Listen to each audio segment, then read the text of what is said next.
If you could work with anybody in the business and actually do a collaboration with somebody, you know, famous or maybe even not so famous, who would you work with?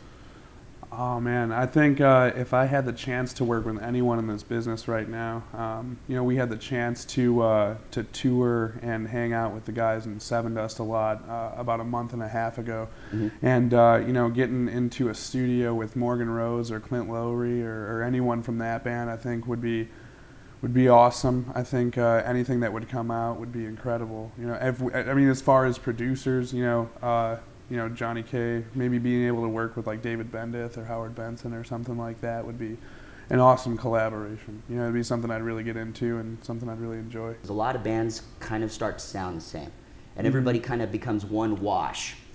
What separates your band from everybody else?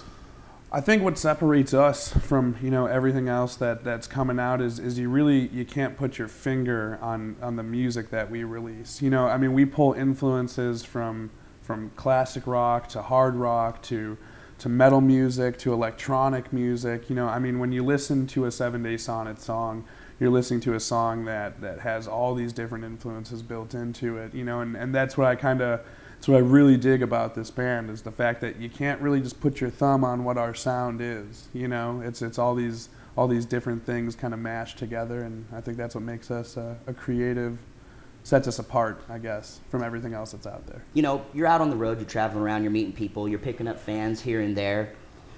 A lot of times different fans appreciate the bands in different ways. What kind of fans do you guys got? We have the coolest fans in the entire world, man. You know, we have the fans that will, after a show, you know, take us back to their house and put us up for the night and, you know, make us dinner, give us a place to shower and do laundry. You know, I'd say, you know, of any of the fans that I've seen around, we definitely have some of the most loyal fans out there. So you guys have been traveling. What kind of places you been to?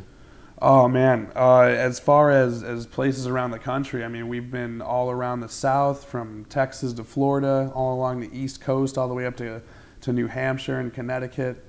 You know, all along the Northeast, New York, Pennsylvania, all the way back to the Midwest. This is actually our first time out to the West Coast, but you know, we've definitely been traveling all around the country. You know, we've been to, I would say, at least 40 of the 50 states. Now, are you guys all from Chicago? We all are from Chicago with the exception of our drummer. Our drummer is actually from Boston. He moved to Chicago around 5 years ago to make it in music. So you guys just jumped all in, and this is what you guys are going to do in life, and this is the goal. This is it, man. You know, I mean, everyone has put everything else on their lives on hold to make sure that this project succeeds, and you know, we all have the dedication and are willing to sacrifice to make sure that this does reach as high as it can go. So Mike, I'm a huge Devo fan. What are some of your influences? Oh man, I mean, my influences range from all over the place. I mean, when I was growing up, my dad was one of my biggest influences. He's actually the one that got me to start playing my instrument when I was around 7th grade. You know, growing up, some of the first guitar players, I really dug some of the solo, you know, guitarists, you know, Steve Vai, Joe Satriani, Malmsteen, Paul Gilbert, you know, stuff like that.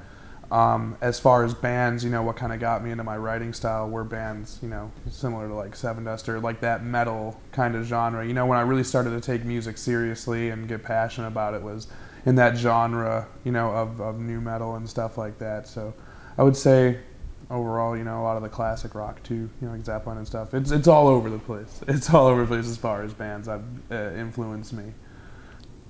Now, you know, when bands travel, everybody's got their little quirks and all that sort of thing. Any superstitions that you have or that the band has collectively? I don't know if the band necessarily has superstitions. I definitely have a superstition. I actually do not travel without this little toy penguin that I have. It's a lucky penguin that I've had my entire life, and every flight that I've ever been on, any road trip I've ever gone on, any prostate exam that may have occurred has definitely involved that penguin in one way or another.